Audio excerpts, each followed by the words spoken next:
కోపం అనేది ఎదుటివారిని చంపాలని మనం తాగే విషం వంటిది. ముందుగా మోహనవాణి శ్రోతలకు, భగవద్బంధులకు, ఆధ్యాత్మిక మిత్రులందరికీ హృదయపూర్వక ధన్యవాదాలు. కోపం అనేది ఎదుటివారిని చంపాలని మనం తాగే విషం వంటిది. కృష్ణుడు చెప్పిన అద్భుతమైన జీవిత సత్యం. కోపం ఆత్మను దహించే అగ్ని. శ్రీకృష్ణుడు జీవన పాఠం మనలోని అంతర్గత శత్రువులను ఎలా జయించాలో బోధించారు. మానవ భావోద్వేగాలలో అత్యంత శక్తివంతమైనది, ప్రమాదకరమైనది కోపం. కోపం అనేది ఒక ఆయుధం కాదు, అది ఒక ఆత్మహత్య సదృశ్యమైన చర్య, విషంతో పోలిక. మనం ఎవరి మీదైనా కోపడితే అది వారికి నష్టం కలిగిస్తుందని భ్రమిస్తాము. కానీ నిజానికి ఎదుటివాడు చావాలని కోరుకుంటూ మనం విషం తాగడం ఎంతటి మూర్ఖత్వమో కోపం కూడా అంతే.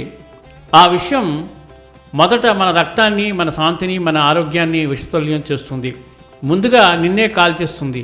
అగ్ని దేనినైనా కాల్చాలంటే అది మొదట ఎక్కడ పుట్టిందో ఆ కర్రనో లేదో వస్తువునో దహిస్తుంది. అలాగే కోపం కూడా మానసికంగా ఆలోచన శక్తిని హరిస్తుంది, విచక్షణను కోల్పోయేలా చేస్తుంది.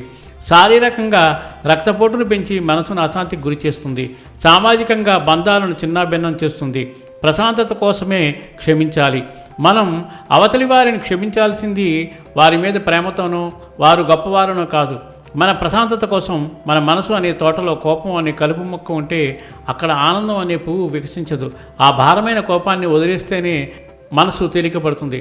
కృష్ణుడి సందేశం నిగ్రహంగా. శ్రీకృష్ణుడు శిశుపాలుడి విషయంలో 100 తప్పుల వరకు సహించి ఓర్పును ప్రదర్శించాడు. అది ఆయన బలహీనత కాదు, అది ఆయన నిగ్రహం.